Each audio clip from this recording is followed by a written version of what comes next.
সম্প্রতি মুক্তি পাওয়া পয়জন বেবি গানটিতে মালাইকার পারফরমেন্স বরাবরের মধ্যে মুগ্ধ করেছে দর্শকদের। নাচের পাশাপাশি ভক্তদের প্রশ্ন, এই 52 বছর বয়সেও কিভাবে এতটা ফিট আর গ্ল্যামারাস মালাইকা।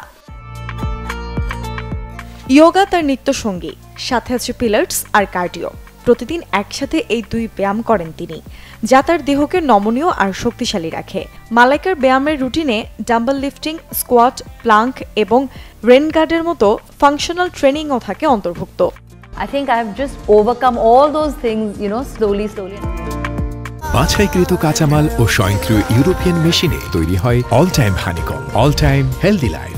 সাধারণত নায়িকারা নিজের ফিটনেস বজায় রাখার জন্য ডায়েট থেকে ভাত, রুটি বা কার্বোহাইড্রেট একেবারেই বাদ দিয়ে দেন। তবে বলিউডের ফিটনেস আইকন মালাইকা এই সব নিয়মের ধার ধারেন না। ইচ্ছে করলে কার্ব খান, তবে সেটা অবশ্যই সন্ধ্যা 7টার মধ্যে। ইন্টারমিডিয়েট ফাস্টিং এর কারণে প্রতিদিন সন্ধ্যা 7টা থেকে দুপুর 12টা পর্যন্ত কিছুই খান না তিনি। প্রচুর শাকসবজি, প্রোটিন সমৃদ্ধ খাবার থেকে তার রোজকার ডায়েটে। প্রক্রিয়াজাত খাবার, অতিরিক্ত চিনি এবং তেলের ব্যবহার রাখেন সীমিত।